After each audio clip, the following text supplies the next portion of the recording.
E aí pessoal, tudo bem? Tô trazendo para vocês aqui um vídeo que eu vi recentemente no Facebook. Achei interessante, tô passando agora para vocês. Não sei com quem é, não sei quem é esse sujeito que tá dando a entrevista, mas não vem nem mesmo ao caso, porque o mais importante é o conteúdo e os argumentos, não quem está falando exatamente. E os argumentos e o conteúdo e os dados que ele traz são reais e são importantes para que nós tenhamos mudanças significativas na nossa realidade brasileira. Vejam só que interessante. Se você quiser realmente discutir privilegiado, você não precisa de reforma da Previdência. Tem um teto constitucional. Diz assim, nenhum salário pode ser maior que o salário do ministro do Supremo. Mas tem muita gente que ganha acima do salário do ministro do Supremo e ninguém faz nada, especialmente os magistrados. Tá certo? Agora, se você quiser realmente discutir a questão dos privilegiados, você tem que partir para a reforma tributária, tá certo? Hoje, uma pessoa que ganha R$360 mil por mês tem 75% da sua renda isenta de tributação, tá certo? Ele paga uma alíquota, como você tem muitos descontos, você tem a alíquota de 27% do imposto de renda. Mas como ele tem muitos descontos, muitas isenções, ele paga 6% do imposto de renda, em média. A gente chama isso alíquota efetiva. Tá certo? Você pega nos países europeus, a média da alíquota do imposto de renda é 40%. Tem vários países que praticam alíquotas de imposto de renda entre 50% e 60%. E no Brasil, um milionário, tá certo? O cara que faz parte de 1% da população, tá certo? Paga tarifa efetiva de 6%, tá certo? Por que a gente não vai ver esses privilegiados? Você tem as isenções fiscais, só o governo federal abre mão da sua receita, porque dá isenção, dá incentivo fiscal para empresas, etc. São quase 300 bilhões. Por que não se revê esses 300 bilhões? 300 bilhões em 10 anos são 3 trilhões, é 3 vezes a reforma previdenciária. Tá certo? Você tem sonegação no Brasil, que se estima hoje sejam 600 bilhões por ano, tá certo? Em 10 anos são 6 trilhões. São 6 vezes a reforma previdenciária. Por que, em vez de você combater essa sonegação, você premia o sonegador dando refinanciamento, 200 meses, tá certo? Por que ele não acaba com o refinanciamento da sonegação para a Previdência? Ele faz o seguinte, nós vamos reduzir para 60 meses. Em vez de fazer o refinanciamento de 240 meses, vamos fazer para 60. Não interessa, pode ser 60, pode ser 10.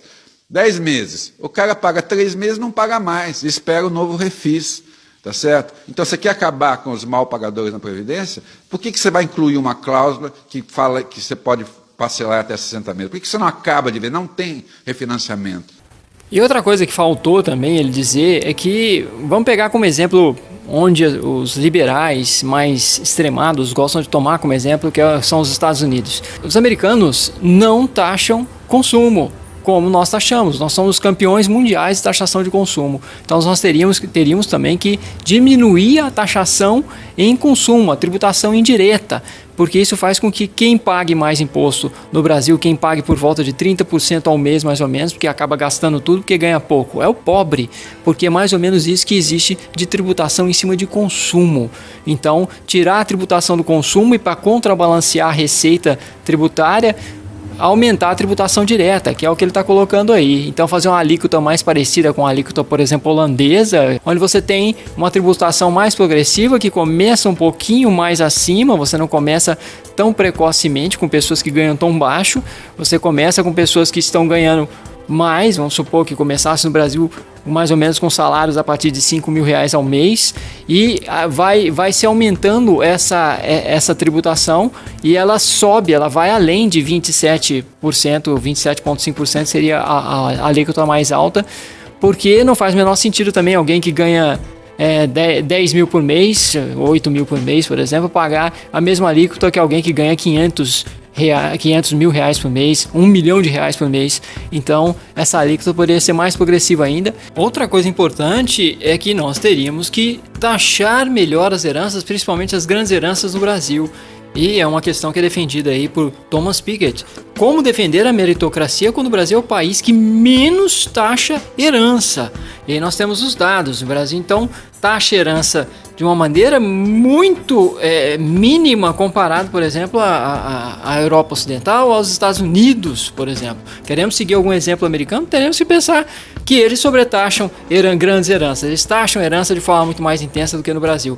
No Brasil, a alíquota máxima do imposto sobre herança da competência estadual é de 8%, mas a média cobrada é menor, de 4%.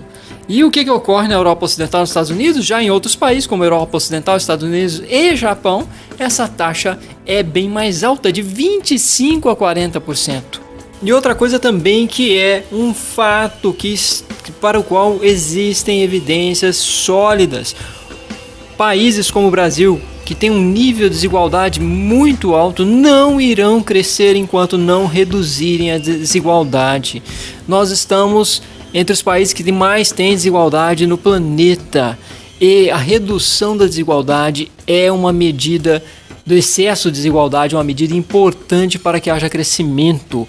Isso não é demonstrado só por Thomas Piketty. Outro autor importante que traz um estudo muito importante sobre isso, um estudo epidemiológico com muitos países, se não me engano, faz um certo tempo que eu assisti essa palestra dele no TED, é Richard Wilkinson, mas se eu não me engano são países da OCDE, e ele observou que os países com maiores índices de desigualdade eram os países que tinham os piores indicadores socioeconômicos. Então, a desigualdade em excesso ela é ruim. Parece que também muita igualdade também não é bom para o crescimento econômico. E muita desigualdade também não é bom para o crescimento econômico. É muito fácil até de explicar porque que muita desigualdade não é boa para o crescimento econômico, para uma série de indicadores sociais. Para o crescimento econômico não é bom o excesso de desigualdade porque é importante que haja demanda, que haja mercado consumidor, é importante que as pessoas tenham dinheiro na mão.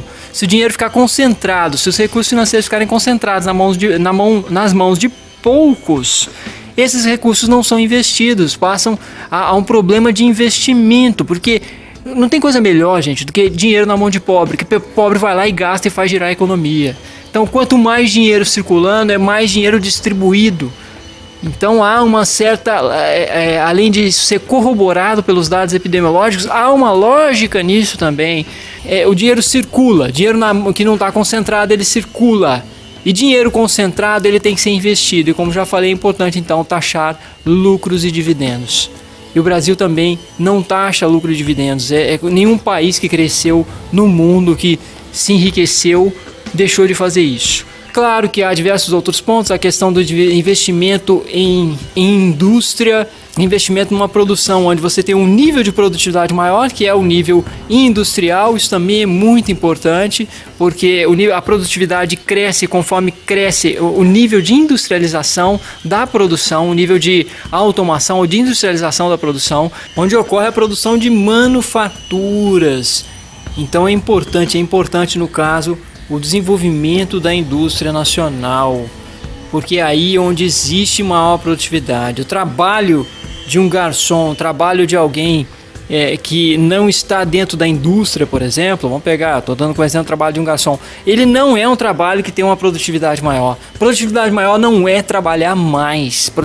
Produtividade maior é você ter uma estrutura industrializada principalmente, que faz com que ocorra mais produtividade, porque você tem máquinas também ajudando nessa produção e você tem produção de tecnologia alavancando ganhos e alavancando o que pode ser chamado como produtividade. Produtividade não é fazer o trabalhador trabalhar mais, não é arrancar o couro do trabalhador, não é isso, não tem relação praticamente alguma com isso. Então, pessoal, eu gostaria de passar um pouco isso para debater aqui com vocês. Espero que vocês tragam também novas questões. Vamos continuando o nosso debate. Espero que, se vocês gostaram do conteúdo desse vídeo, que vocês compartilhem nas redes sociais. Quem não se inscreveu, se inscreva no canal, clique no sininho e vamos caminhando. Um abraço!